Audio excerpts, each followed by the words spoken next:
You know you're in a bit of a time warp in consciousness when one of your apps reminds you that you have a blood donation tomorrow on April 17th when it's May 1st. And speaking of May 1st, today would be my 2-year anniversary since I was released from the psych ward. I don't remember the exact date I was released from the psych ward 2 years ago, but pretty sure I was out of there by May 1st. And I can't remember if I was out of the step down from the hospital or if that was mid-May. I think it was early May, so it's about 2 years now since I've been hospitalized. And it's been a long and difficult at times journey.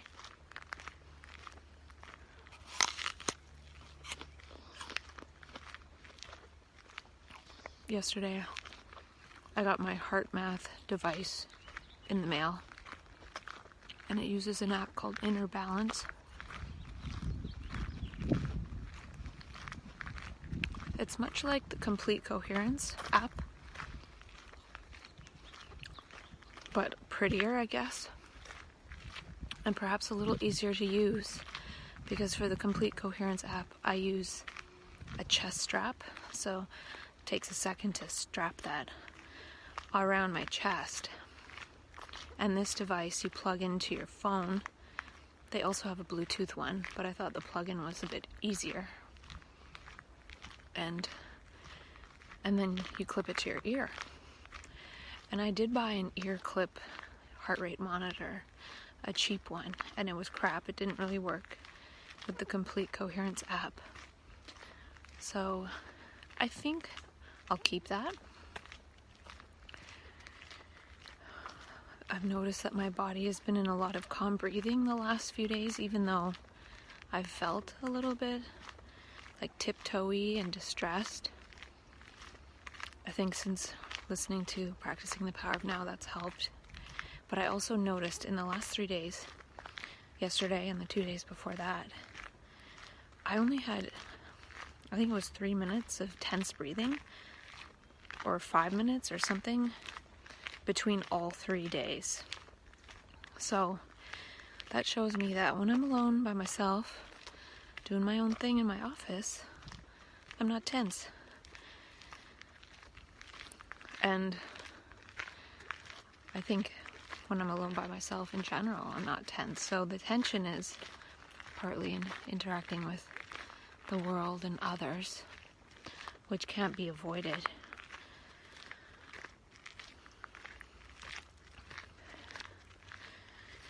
And I noticed the Friday, the day I had more tension, I was around a certain person that I was around a few people, and I'm pretty sure I can pick out the person that I would have been picking up the tension from.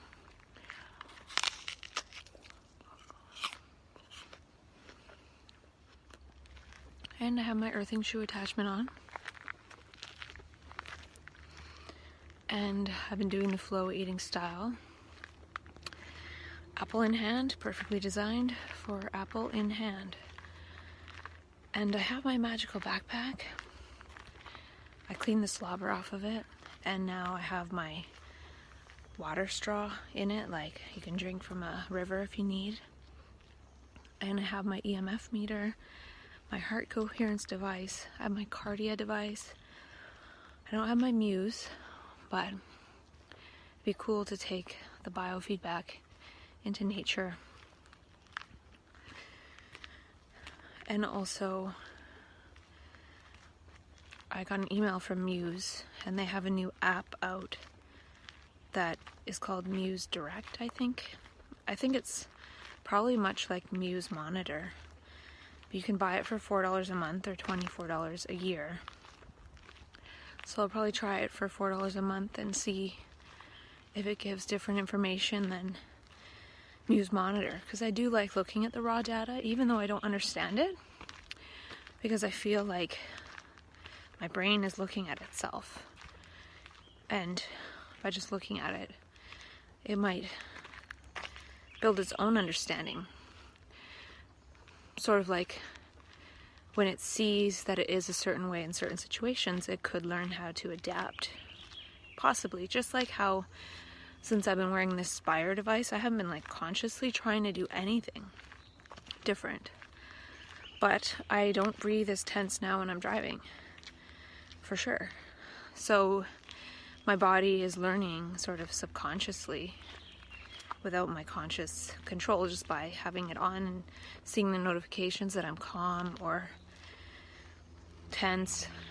And it is leading to different supposed conscious choices in what I do outwardly, physically, like sit down and color. Like I've been coloring more because I breathe calm.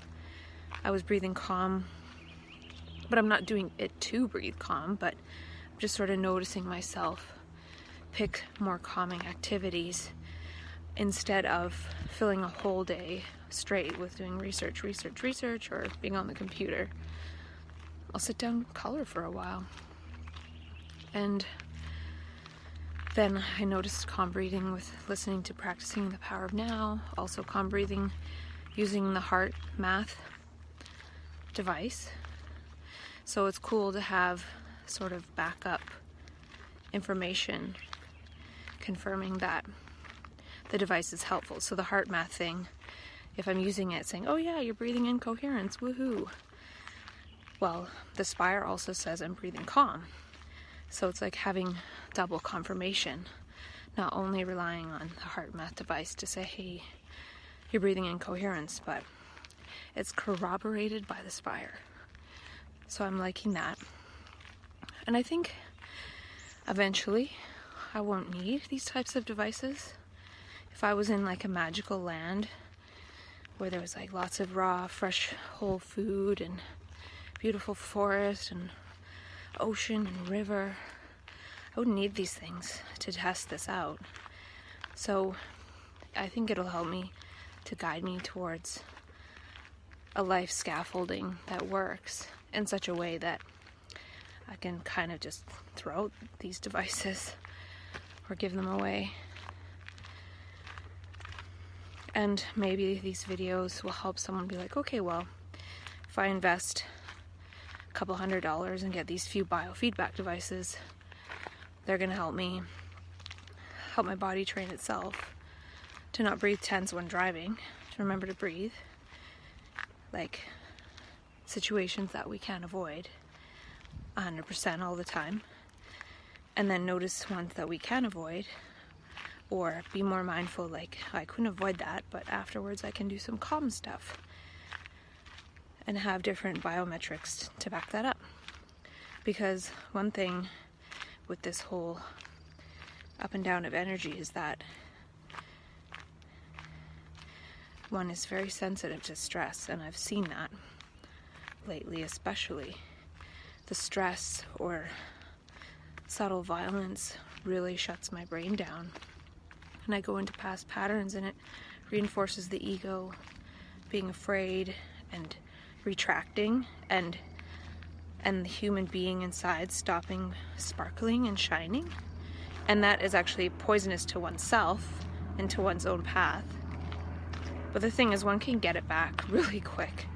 So it's not like, oh my gosh, it's over. It's, whoa, that was like falling off a cliff.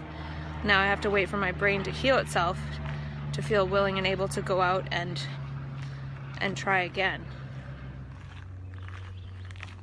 And I got those ear muffs in the mail, and they're a little tight. Like I can see they need to be tight to work, but they feel like they squash my head a bit. But they might be okay for short-term situations, like if a vacuum cleaner is running or something like that, just to pop them on.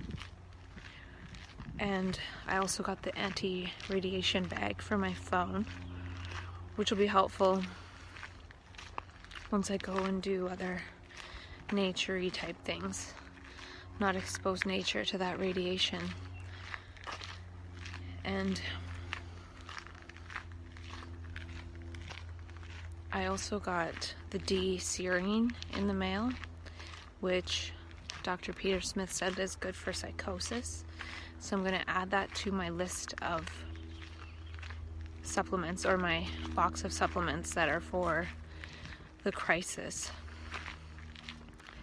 But kind of seen more clearly a lot of things lately, like how certain triggers will derail me for a couple of days. I don't know if there's anything I can do that, but I can make the derailment just my own.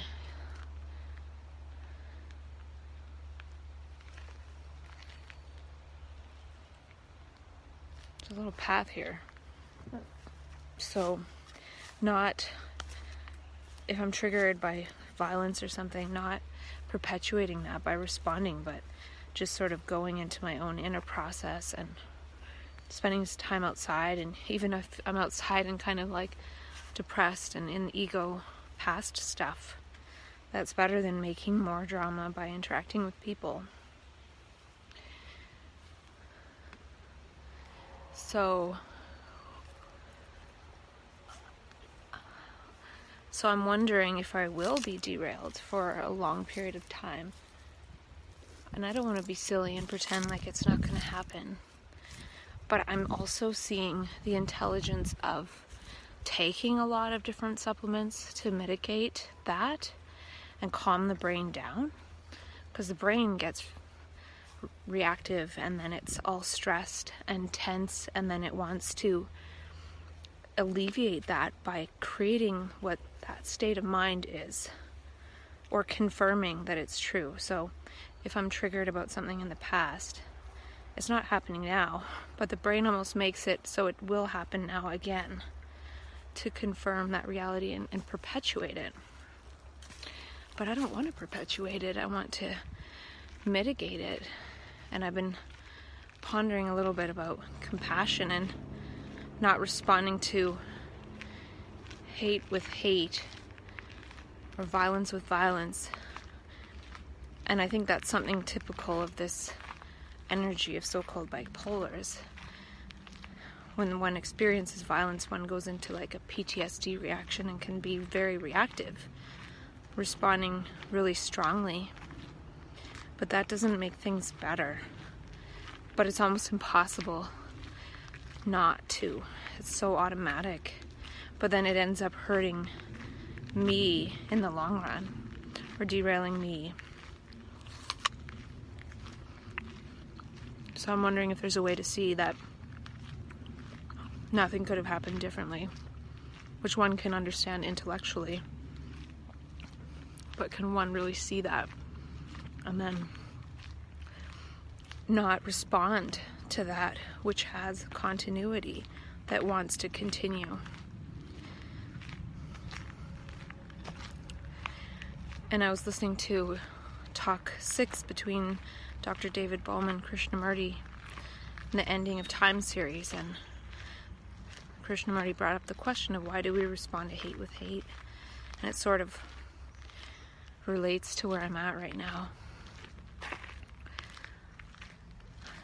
So I still do feel protective, because I feel like I could respond to that with hate. And I also feel like certain people might ask me and question me about my change in behavior to sort of some avoidance. And then that questioning of the change, since I've been diagnosed with a mental illness, could be like, oh, something's wrong. But the mental illness is responding with violence. It's not changing behavior rapidly. But this energy wants this violence to continue. And I'm talking right now like I'll be able to stay out of that, and I don't know if that's possible. But I'm just wondering, because with that mini crisis I was able to see it really clearly. And it's funny because when I was taking the micronutrients, I was hoping I'd be able to see things clearly and be able to navigate it, but that wasn't the case. It happened, and it happened worse because I was able to see things more clearly. It wasn't like all this weird, chaotic, incomprehensible psychosis. It was comprehensible as to what has led to a lot of this, but a lot of even knowing that is like nothing can be done about that. So then where does that leave one? Especially if one is surrounded by people that were part of co-creating that, which they couldn't help. Nobody can. So it's this weird thing to somehow be able to let it go.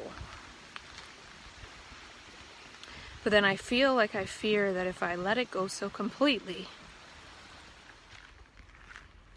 then others who think they know me won't recognize me. Because part of what I feel is happening in this process of so-called bipolar is one is going into higher vibrations of consciousness, but that makes the individual being unrecognizable, almost unseeable to those who were a part of that being's conditioning growing up.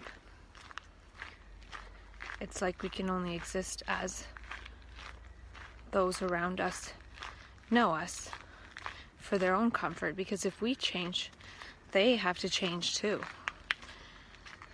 They have to change their response to us.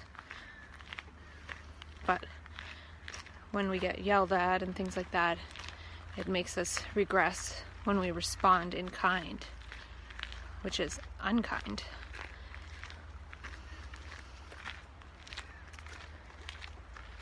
So I've kind of reached this point where I don't know if I can be around beings that can't see me in new ways, or can see me.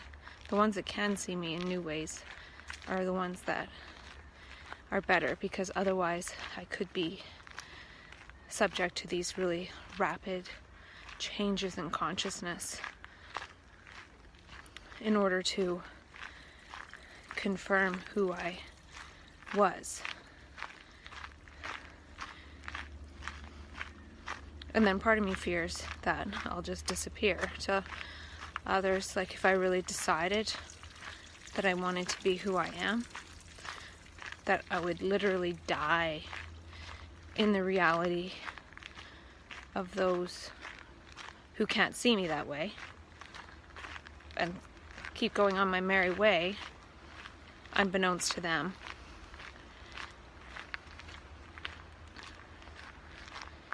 So I don't know if that's true per se, but like physically die, but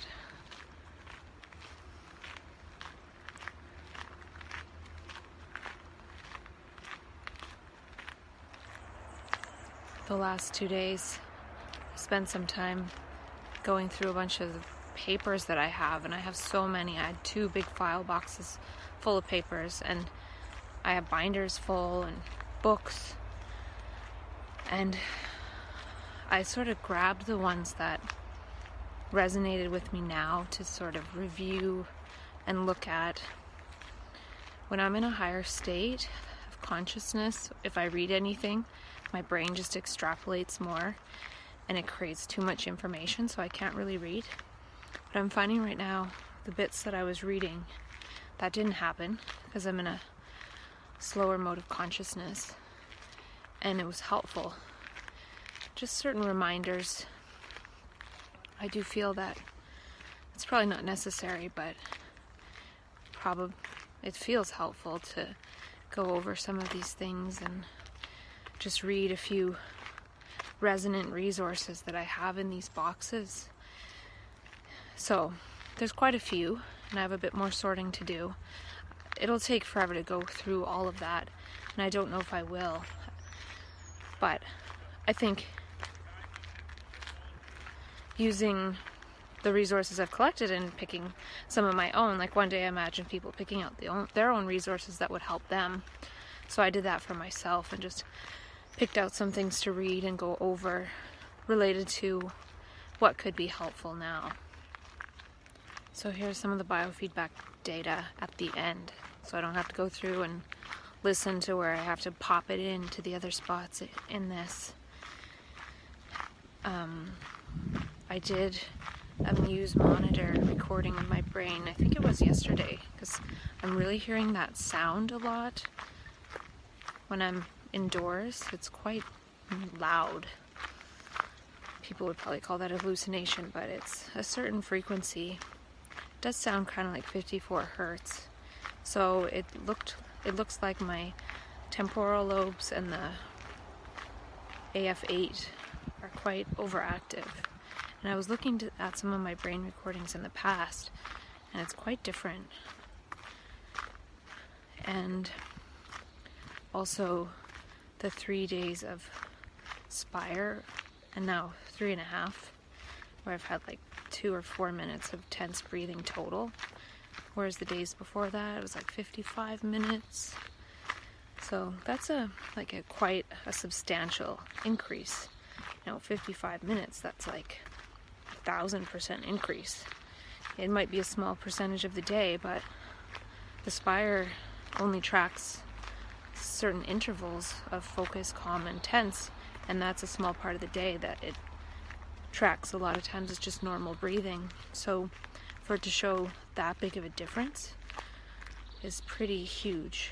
And then last night I slept over 12 hours. Having these supplements to knock me out and just allow me to sleep in total darkness is really helpful for my brain to rest and regenerate. That's something that I would have to induce by taking extra meds. When I was working at that warehouse on nights, I would take trazodone and extra antipsychotics to knock myself out to be able to sleep all day.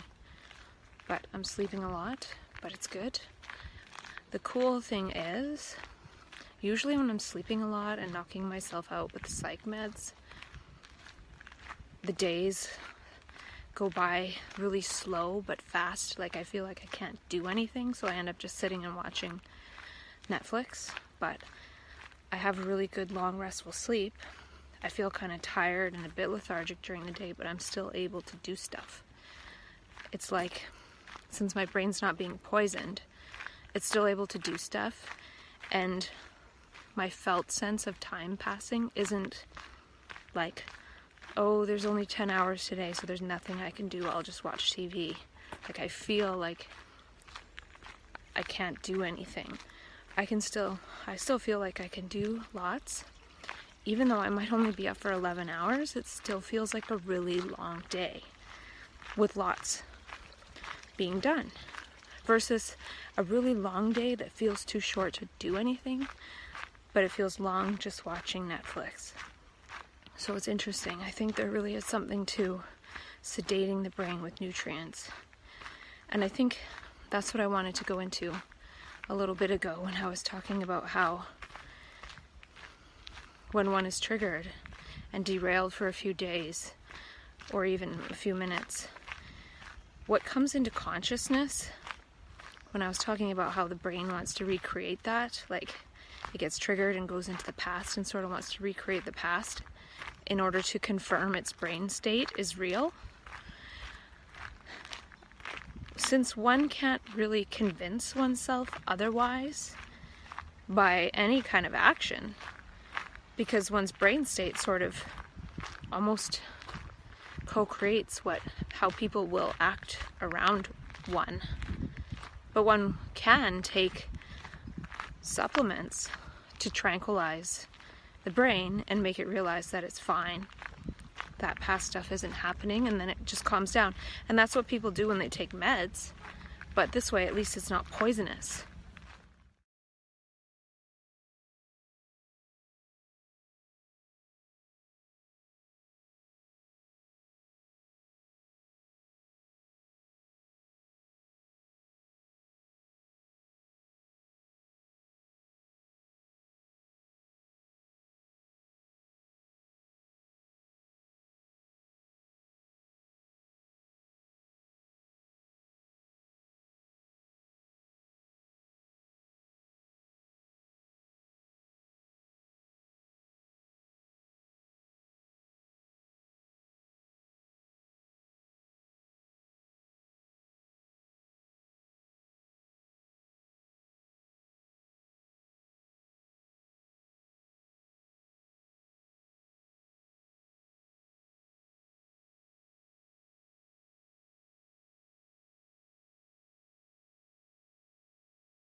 I couldn't find that website I found that listed each individual brain frequency in hertz and gave a definition about what it meant.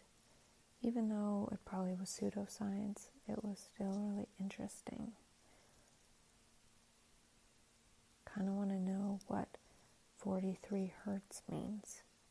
You can see a bit of a peak there.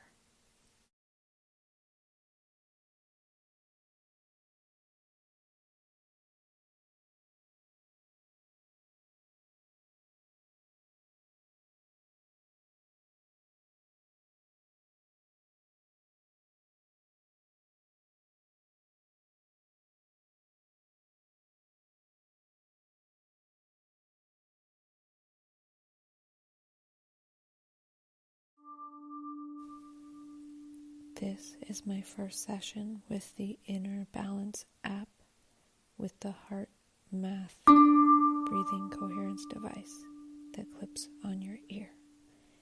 It is a lot prettier than the Complete Coherence app.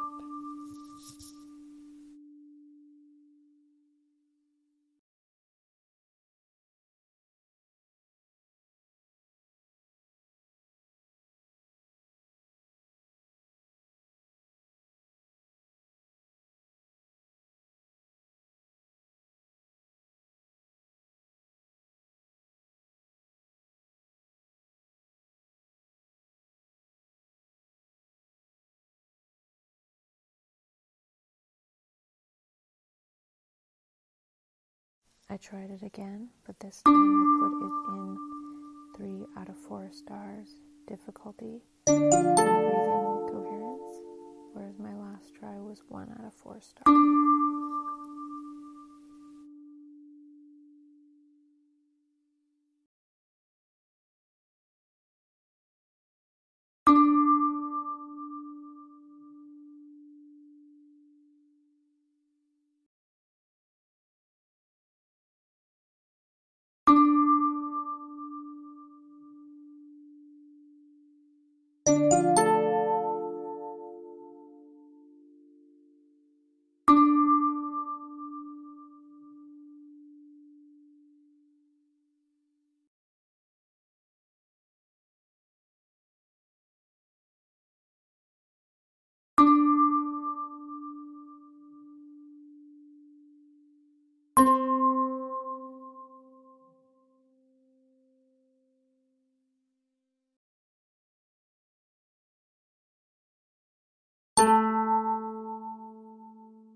It's kind of cool, you can collect points. Quite pretty.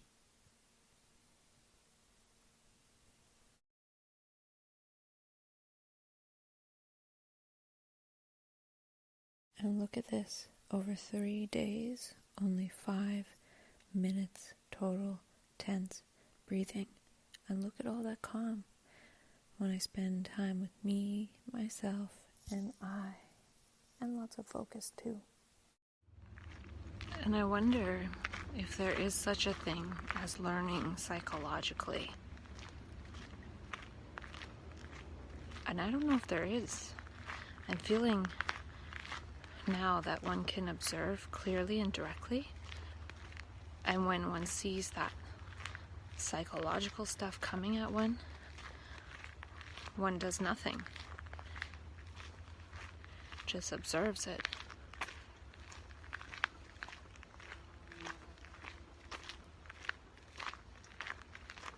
So I'm seeing this whole kind of stoic demeanor as being valuable, possibly. not in that one is ignoring things that are possible so-called problems, but the seeing clearly of it and negating it. I'm not sure if that's what compassion is. The words I was exploring, because I seem to love words. I have all these books and papers and things. Compassion, communication, energy, vibration, consciousness. Can one communicate oneself into a different dimension?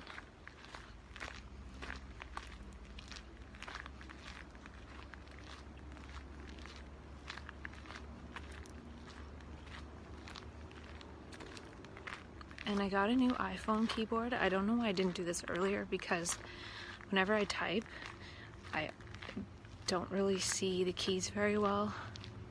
I don't have good focal vision. I see with my peripheral vision too. So now I have a swipe keyboard and I kind of like it.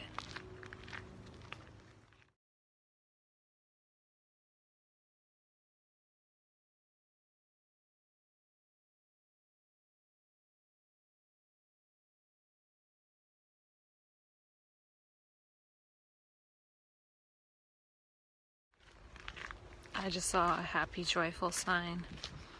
A lady with a cat on a leash, and the cat likes to walk through this park. So that's just awesome. Maybe my whole dog energy has now been processed. And there's the cutest cat. I would have taken a picture, but I didn't ask. Someone was walking by and I was like this. They probably thought I was smoking weed. Except, there's no smoke.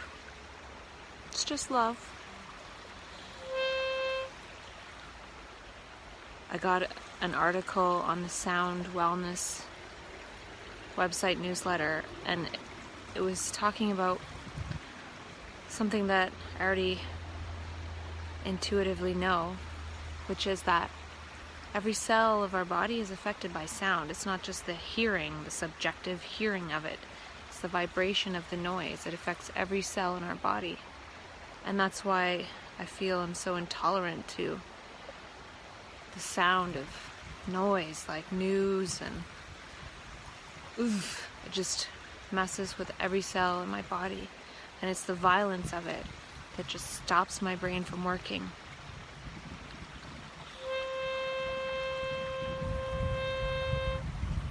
So I need to remember to blow this whistle more to mitigate some of that.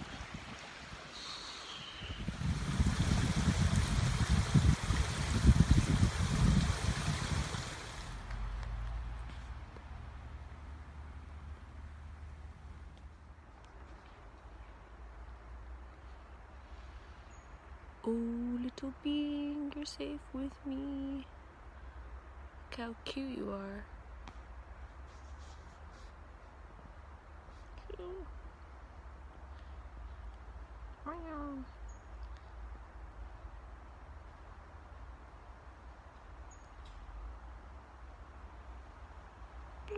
Little wormy.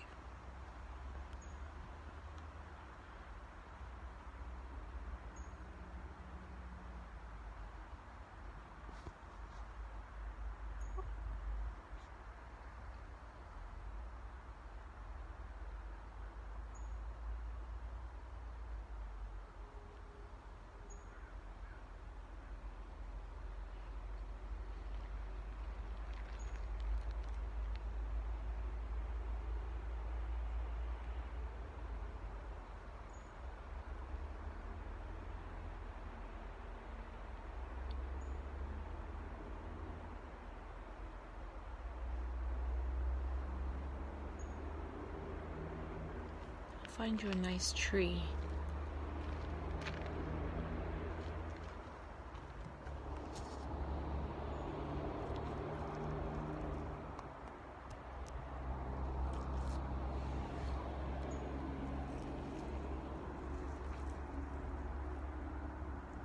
Go ahead.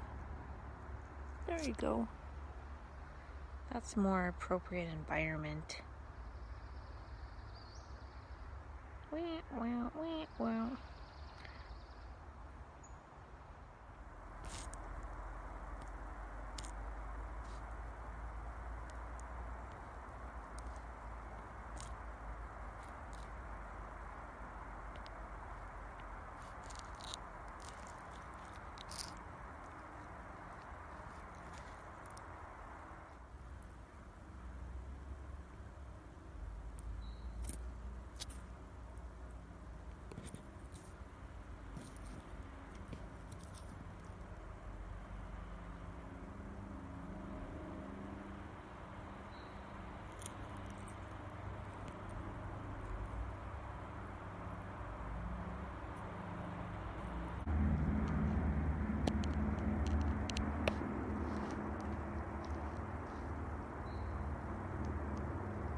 When I was walking, I thought to calibrate my current level of consciousness using Dr. David Hawkins' scale of consciousness.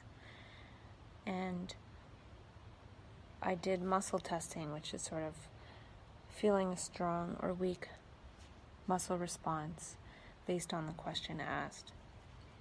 And I've done it a few times before, and it doesn't let me test. It just, everything is strong no matter what I do. But it allowed me to ask what my current level of consciousness is. And I said, above 300, above 400, above 500, above 600, weak, above 550, weak, above 540, strong, above 541, weak. So is it 541? Yeah. And then I checked on the chart, and that is the level of joy. I don't know if I truly feel like I'm at the level of joy right now, but perhaps if certain elements weren't sort of dragging me down, I'd probably be enlightened by now. And then I asked the level of consciousness of this park, and I did the same thing, above 350, above 400, above 360, is it 353? By that process, 353, and that is the level of acceptance. And it's funny because 541, joy is at 540, so I'm just above the threshold of joy, and acceptance is at 350, and the park's at 353, which is just a little bit above the level of acceptance. Below that is willingness. And then I calibrated my current living situation, and it's 191, which is kind of like the level of pride and just above anger, which doesn't surprise me. And so I don't think that's the greatest environment for me in terms of level of consciousness. And I don't know if that's true. It's just something I tried to see what would happen. Inspire just told me that I have 94 minutes active for the day. And now I'm going to try to do some of that device, the heart math device. So this is the device, pretty simple. You just clip it on your ear.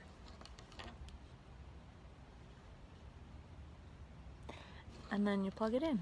And they also have a Bluetooth one coming out. I don't know if it's available yet. So I'm going to plug this in and do some inner balance app coherence breathing.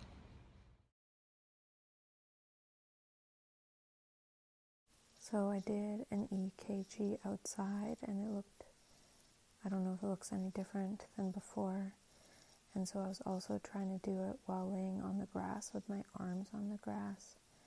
And it was pretty much showing that there was interference. So it seems like the electricity of the earth does influence the EKG, which makes me wonder if it influences the heart. So I didn't really get a good reading, and I don't know what I was trying to accomplish here, but basically it wouldn't show a proper EKG of the heart if I was connected to the earth. Maybe there's a lot of healing energy here. Maybe the EKG, as it is normally, is what the heart rhythm looks like when we're disconnected from the earth.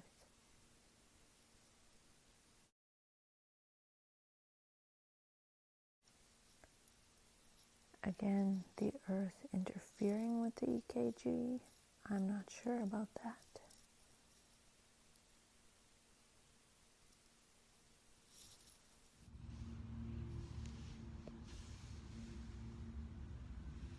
Hello there.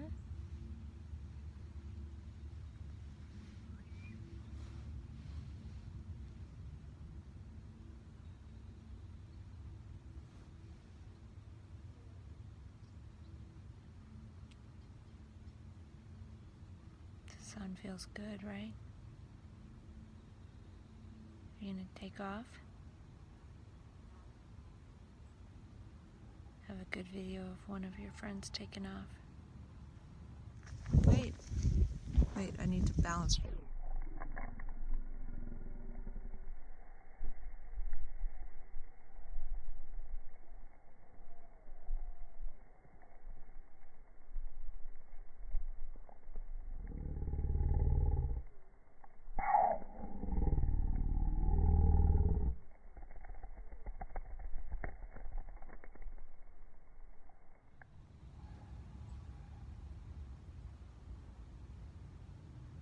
Go ahead.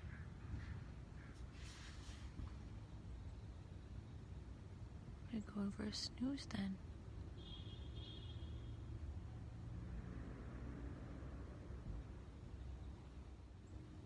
I don't know what it looks like on the video, but on my screen it looks shimmery and holographic.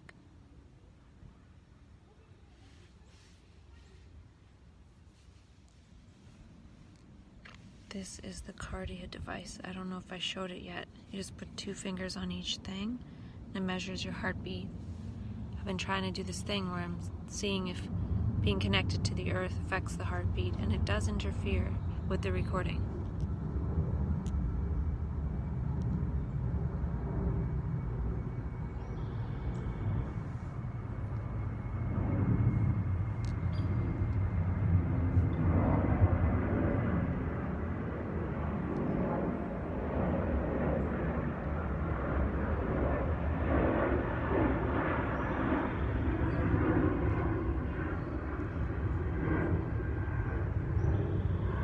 Still hanging out with this ladybug.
I remember when I was first in that altered state experience years ago, those particular birds would drive me nuts because it sounded like cuckoo, cuckoo, and I thought I was going nuts.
He came to rest right on my macro lens, so I took it off.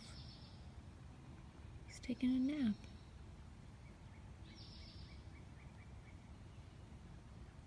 I think he's trying to fly. I don't think he's ever flown before.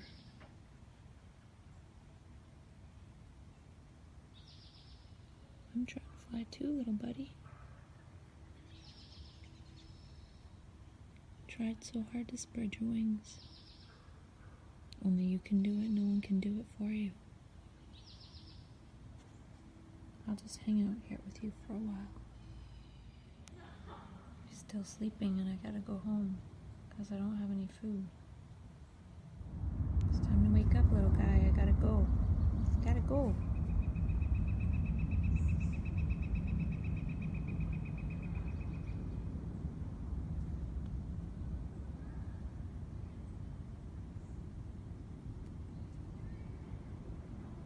Come on, wake up.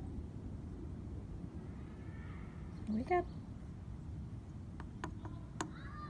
Gotta go.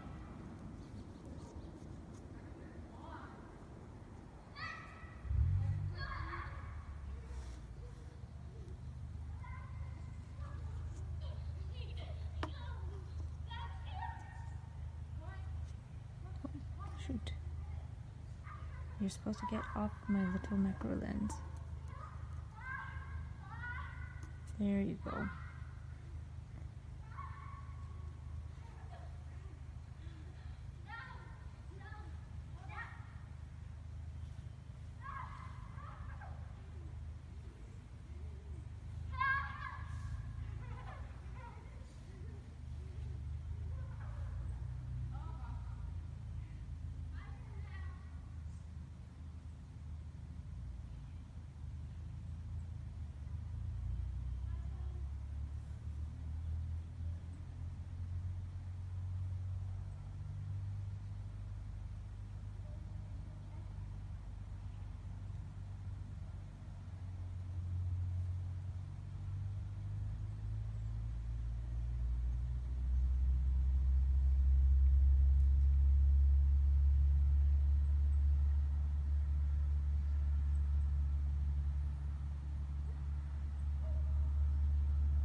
I'm rollerblading and I brought my EMF sensor meter that goes up to 30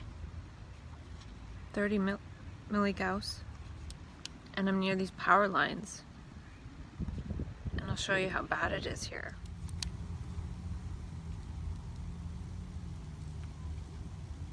See that? 30.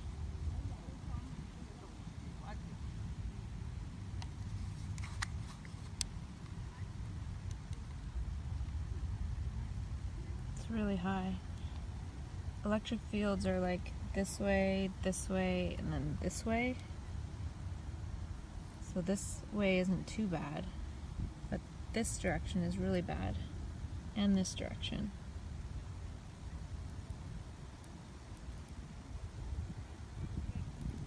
Right next to a school, and this is where they often put lovely, leisurely pedestrian walkways. It's this uninhabitable space.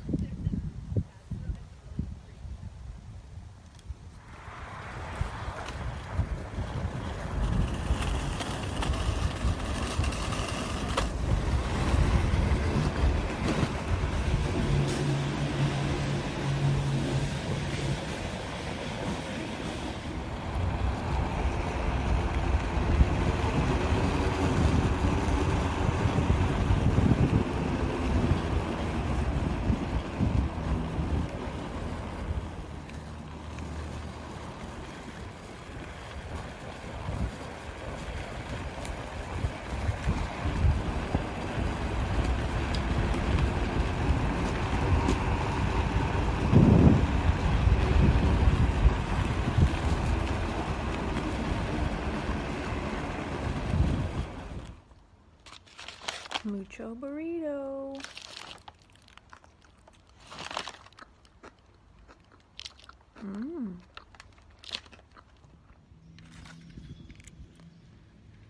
Last night, I had trouble sleeping. It was the same sort of thing where my heart starts beating. Last night, I couldn't sleep.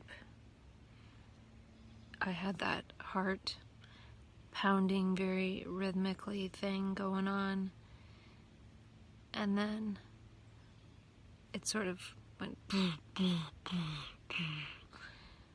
and usually that's accompanied with some kind of fear or some kind of something.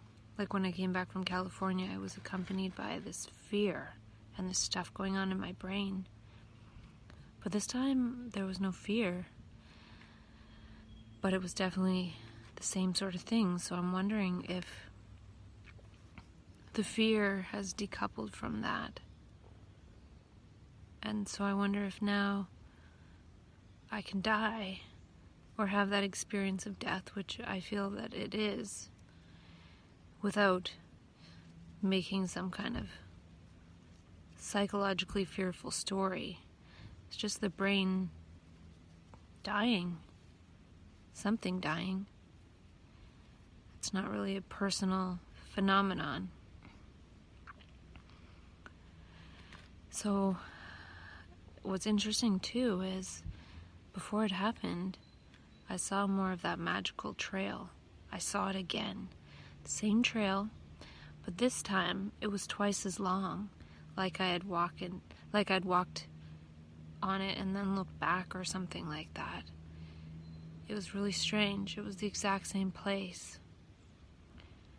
And so this morning, I didn't take any tyrosine dopamine booster. So I'm wondering if I'll need to stop boosting dopamine in order to not have this sort of death experience happen. I'm not sure, because it could be something that happens after I get a glimpse of this magical place. So I had to get up and take more supplements than the regular dose. I had to take more sunflower lecithin. I only took one zinc at bedtime, so I took the other zinc. It might have been all I took. And the thing was, I was feeling so tired, like I didn't want to get up and take the other supplements, but I did.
And yesterday I bought the Muse Direct app, and it might have showed me something new.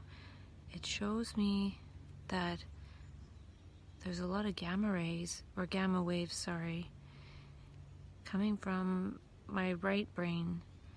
It's from the right side of the brain, and it's from the frontal lobe, not the back. And that's what these couple of screen recordings show.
And I wrote in my calendar for tomorrow, beware of a crisis tomorrow, because it's been 2 weeks since I've started having kind of that body pain and that really loud noise. Oddly enough, when I'm outside, I don't hear that really loud noise, so being outside a lot is good. I did rollerblade that trail. There and back only takes about 40 or 50 minutes.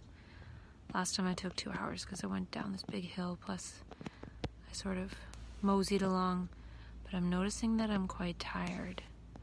My body is physically tired, so I'm in my favorite park, laying around, and at some point I'll get up and go for a walk.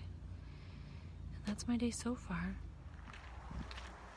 I just talked to a man in this trail, and he was telling me that there are Bigfoot in the trail, and that he met them 3 years ago, and he told them 3 important things, and he was going on about different meanings and different places where there's Bigfoot. And he kind of reminded me of myself when I was in that space of meaning, and I recognize the message. I wouldn't say that I would resonate with Bigfoot telling me those types of messages, but saying the same kind of things that I've felt at certain times over the years. Just to make sense out of it, we gotta say it in some kind of way, so this way makes a lot of sense.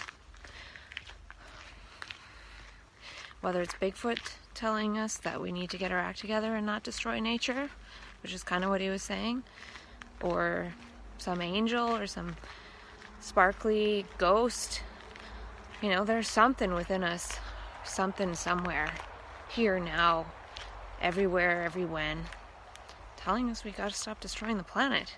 And I was kind of walking through this forest thinking of that, and then the guy comes up to me and talks to me about that stuff. So I respect his ability to be able to function and go on being passionate about the messages he was given. Like, I was given lots of messages, but I haven't been able to passionately go out there and share them with, simple languaging that may not make sense to most people, except most people would probably think he's a little bit crazy, but I hear where the message is coming from. It doesn't really matter what the details are. I could pick the messages I've heard or had access to, and make a story out of them too, in order to be somewhat coherent.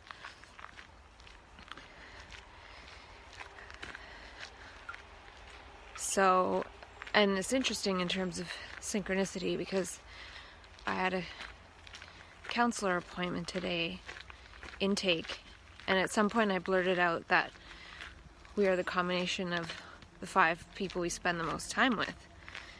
And I don't know why I said that. I thought of it recently, or remembered it, because I heard it years ago. And she had a sticky note on her computer screen with that exact phrase there that she had written down, because I think she heard Eckhart Tolle say it. And I've been recently listening to Eckhart Tolle again to remind myself of the present moment. So it was just kind of a sign. And I said to her, well, that's synchronicity. I think it's kind of a sign that I resonate with her, because she had that written there. That's a sign, right? For sure. It's a sign to keep going with that, possibly. And also, after being in there for about an hour and 20 minutes, I had 5 minutes of calm breathing, no minutes of tense, and no minutes of focus. So calm breathing after an hour is 5 minutes of it is good, I think. So the spire tells me I'm comfortable, even though it's interesting because it was uncomfortable to talk about some things, so subjectively uncomfortable, but my breathing didn't show that I was uncomfortable. And that could be also that she's not uncomfortable with what I'm saying. So yeah, I think that was good. And I was able to speak in the way that I wanted to.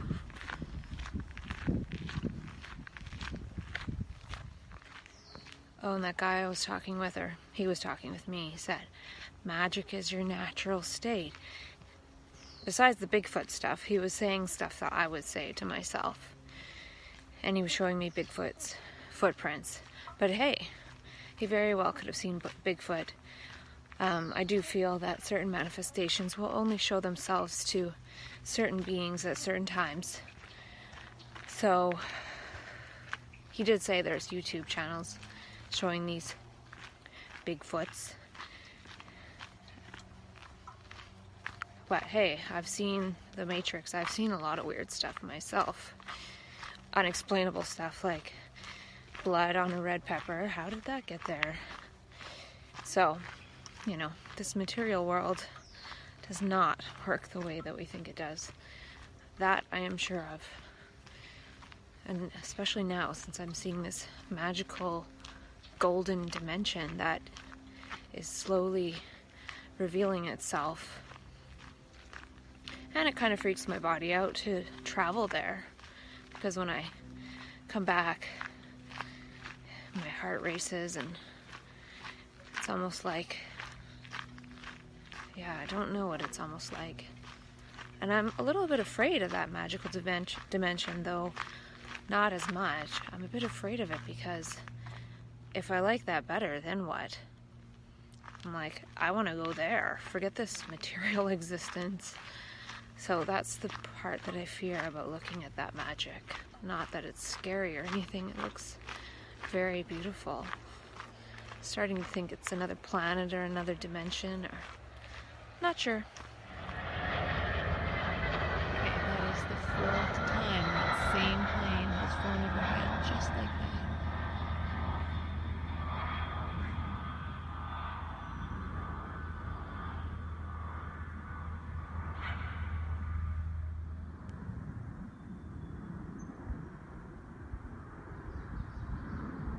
That same plane. This is like the 7th time.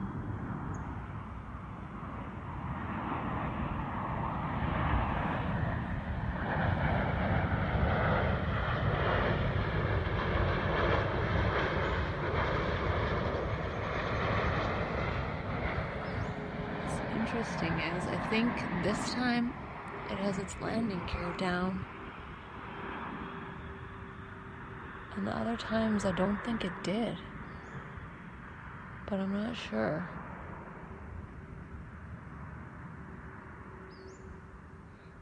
did see it circle back this way one time, so maybe it had to keep circling until its landing gear came down.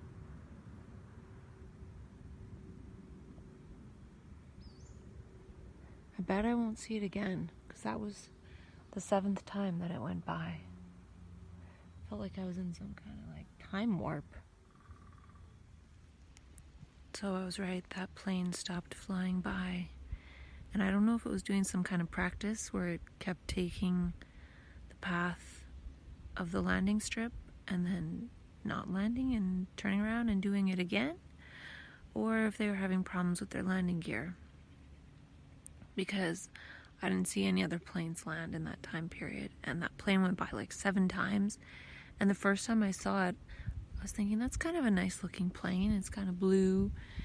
And I noticed it didn't have its landing gear down, even though it was going in for a landing, because that's what planes do around here, is they come in for a landing. And then it just kept going by, and I'm like, is that a different plane, the same brand, or what the hell? And then finally, the last round, it looked like it had landing gear down, and then I thought, well, it's not going to go by again, because it's going to land, and it did land. So, not sure if it was a landing gear thing, or they're just going around in circles. I may never know, but I'm curious. And I've been listening to a lot of Eckhart Tolle stuff, because I feel like I need to remind myself to be in the now, and that could change a lot of things. I feel kind of changed, but also a little bit afraid, because other people don't really like that, perhaps. So we'll see what happens there. I have to remember my affirmation. I'm a sparkly, shiny human being, and I refuse to be convinced otherwise. And also, I'm seeing, I don't know if I can pull this off, but not talking to anybody about like inner psychological stuff.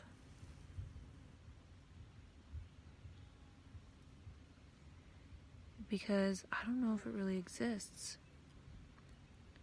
But it exists so that we continue these dramas with certain individuals. It's like part of the attachment. I don't really know. I'm subtly exploring that. And then getting to some point where I'm not even talking about it with myself, and getting back to how I used to be a few years ago. I would buy healthy food, make healthy raw vegan food, and then go lay out in the sun all day. And there wasn't really much else to do. But I've created all these complex things to do because of this complicated inner process, but maybe ignoring it, not in terms of ignoring it, but negating it, is the way to go.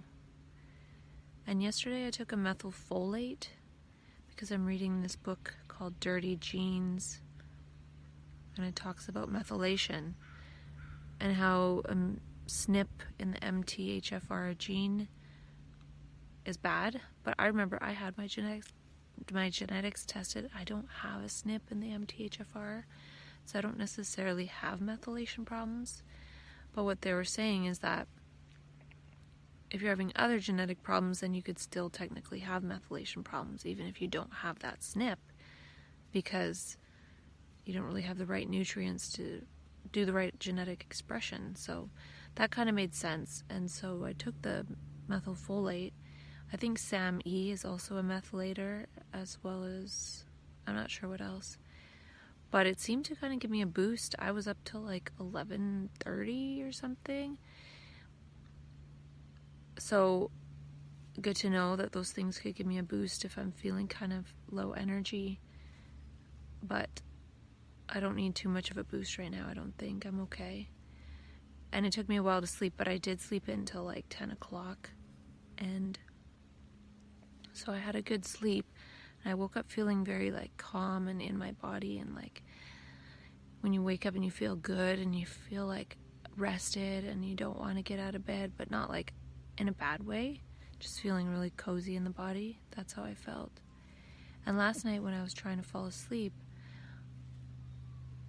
it was hard at first, and I had that jerk awake sensation a little bit, but then I went into having this dream where I was in a car in the passenger seat with an ex of mine, and then we drove up this thing, and then all of a sudden there was this big truck that we couldn't see, and it was like, it hit us, and it's like making this sound, and I was sort of like off to the side, but the person that I was with was like getting kind of hit, and I didn't know if like their legs were going to be cut off or what. And I don't usually dream, but I was sensing that instead of going into awake dreaming, like trying to fall asleep and then jerking awake and having like psychosis stuff, which is like dream subconscious, unconscious stuff come up, the body was falling asleep and going into a sleep dreaming. So I think that could have been good. It's like my body learning how to dream again while sleeping, instead of dreaming, which is sometimes a nightmare, while awake. And I didn't see that magical land. So it was like, I'm not awake and seeing this magical dreamland. When I was supposed to be falling asleep, I went into kind of having a nightmare, but at least falling asleep. Which, it'd be nice for nightmares to be reserved for sleep time and not come into play in daily life and mess it up. When those things aren't happening now, it's like nightmares while awake. So, and then I had another dream that I a little bit remember, and I was like doing this little lyrical dance in front of one of my friends, and I don't really dance, and so it was like this sign of being comfortable or something. And when I was looking through all my resources, I found this resource on like tracking dreams, and I don't really remember dreams, but I think it could be a good sign that my brain was going into dreaming instead of remote viewing or astral travel. It's like, no, I need to go to sleep. Thank you. Those are all magical, wonderful things. But my brain needs sleep. So yeah, it was good to sleep.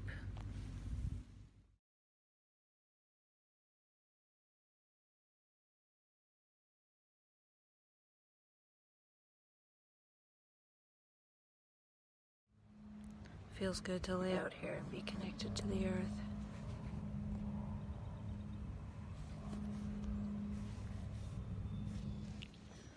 Yesterday when I got home, it smelled like meat, so I burned some sage. Had a kombucha. I was listening to some talks online by Kristen Neff about self-compassion, and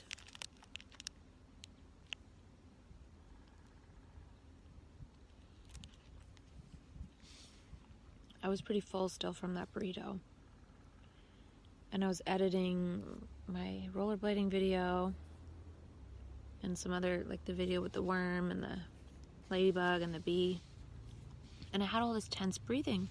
I probably had 3 minutes tense breathing that day up until that point. And then from like 8 o'clock on, I had like 40 minutes of tense breathing. So I don't know what that was about.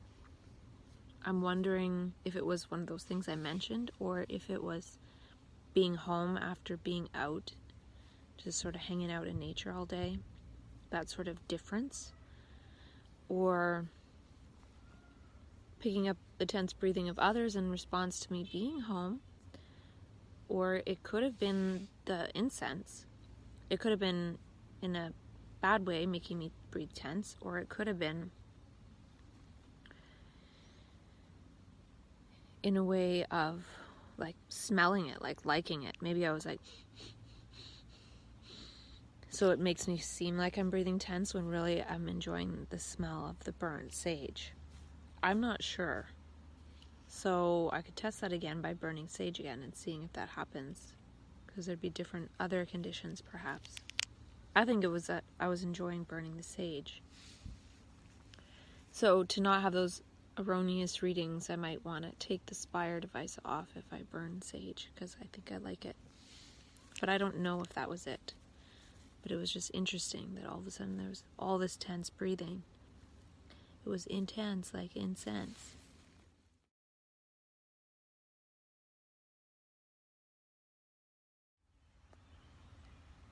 Wonder if you can hear the sound of all the insects.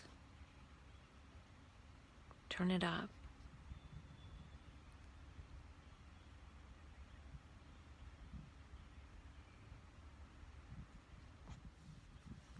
What's nice is that I can't hear that Schumann resonance type sound in my brain or everywhere like I can hear when I'm inside. It's like, and it's especially loud lately. I can hear it as soon as I get inside. It's almost like the sound of silence, but it's pretty noisy.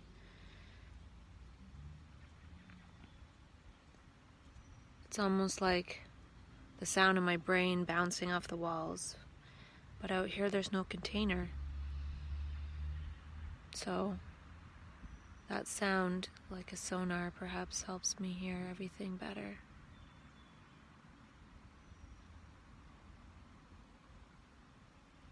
And I've been watching a couple of videos on self-compassion. And even though I don't know about this whole concept of self in general, but I feel like this concept of self-compassion could be helpful in that I feel like when I interact with individuals who have an image of me, who would then want to call into existence a behavior of mine to confirm that image they have of me that they're projecting towards me, to confirm that they're right about who I am. Instead of enacting that behavior, I could create space to bring attention back to my own being and not act in that way that they're wanting.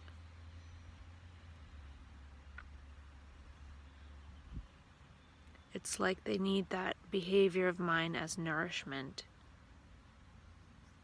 for their self. And it feels like being controlled in a way. And I feel like I've been able to distance myself over a few days, but I also feel like by distancing myself, I'm creating the possible danger of someone yelling at me in order for me to behave in a different way, or the way they want, to bring me back into that type of relationship, which is the only way others know how to relate. But I feel like I need to take responsibility for relating in a different way. And I'm able to say that calmly right now, but I don't know if that will be maintained. But that's where self-compassion comes in. Because when I had that experience of pain the other day, and it sort of lasted a couple days, and it's still there in the background, if I bring the awareness back to myself and self-compassion, like, yes, I'm feeling this pain, and watching that whole thing unfold inwardly, as opposed to acting out the behavior outwardly to help the other person get their confirmation that they want. It sucks to have to take on that pain inwardly, but it's almost like not entertaining that at all. So arising, instead of the self arising as the self that the other would want to know me as again, I can perhaps arise as a self, which is self-compassion. And I don't think that we really need a self at all. But I'm seeing that certain ways of communicating and with certain levels of consciousness, it creates the sensation of a self, and it's a painful self when one is sort of in the now and then all of a sudden out of the now, controlled by, like a marionette, by another person's words and actions, and then playing into that drama, mirroring that drama. So self-compassion would be arising as a self that doesn't mirror that drama. So I'm going to see if I can manifest that. I don't know It would be nice to not need a self at all, but it seems that one does need a self, because one would want to react in drama to protect the self. So the self arises as self-protection, self-preservation, which then confirms to the other that one is still that way. But perhaps one can arise as self-compassion, I don't know. Because in that moment it might be hard to have compassion for the other who is acting in that way to try to get a reaction as nutrient. But one can have compassion for oneself when one is feeling the pain of the ripples of all of that. So like, if there's a certain event that happens and one escapes reacting, and then one feels the ripples of all of that untangling within oneself, it's because that same thing has happened probably 1,000 times in one's life. And so one feels the pain of like the 1,000 or 100,000 times of communicating that way.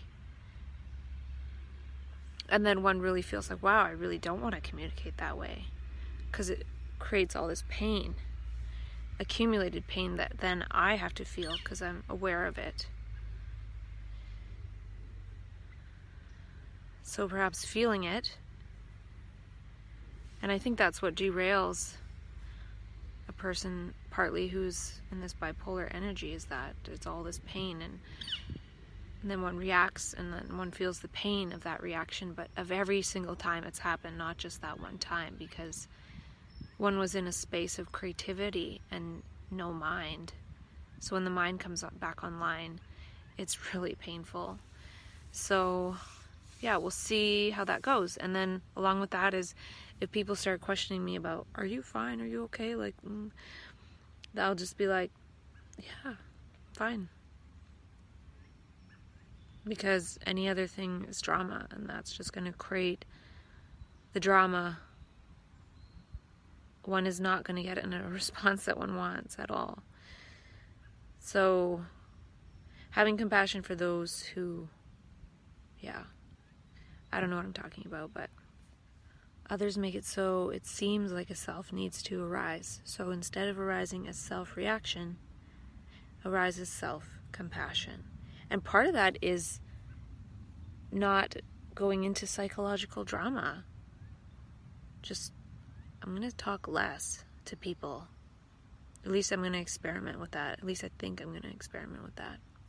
So one could perhaps stay in a present moment creative space if there weren't these memes of the past calling at one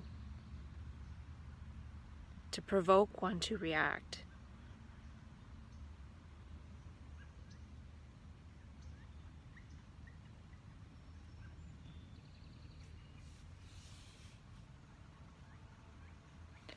And I think it's part of it, learning not to react, because, I've had some really painful states in so-called psychosis where, like, awful things going through me, and I refused to act on any of it or react to any of it. I just sort of, like, sit there, lay there, and wait it out. And it's really painful, but it's not like I'm going to take on that pain and transfer it to somebody else by acting out violent things, to the point where I thought something violent was going to happen to me, and I'm like, fine, just come and kill me, I don't care. I'm not doing anything. So I think that's sort of perhaps passing a little bit of a test of the universe, but then that same thing is happening on a daily basis on a smaller scale, and that's the thing that I'm noticing now. And perhaps learning how to communicate non-violently. But then there's a thing where one feels like one has been hurt, and that has messed up relationships. And is one truly forgiving, or is one pretending, or is one protecting by pretending, or is one trying to tiptoe one's way out of a situation? or if one tiptoes one's way out of a situation, will just something happen to bring one back into it? Like I could think, oh, I'm so strong, I'm gonna go get my own space and my own place and work, and then just fall apart and not be able to afford the place and be right back where I started, but worse, because then I just showed that I can't do it. So there's a lot of different fears there, and that's partly why I need to remember to take it easy this month, even though I'm tempted to get more work, but take it easy, go on that retreat and see how it goes with navigating with these supplements, because if I make it past 8.5 months and I'm still doing okay and navigating with these supplements, then maybe I can work more now. Maybe I've learned stuff, or I don't know. We'll see. I just have to be careful and remember, I'm still working on trying to navigate with these supplements, tranquilizing my brain when needed, tranquilizing my brain to fall asleep, perhaps learning how to fall asleep, learning how to dream, so that I don't have to live waking nightmares or waking beautiful fantasy lands that are flavored with gold. I don't want to get too enticed by that. Holy crap, holy, look at the size of that rock.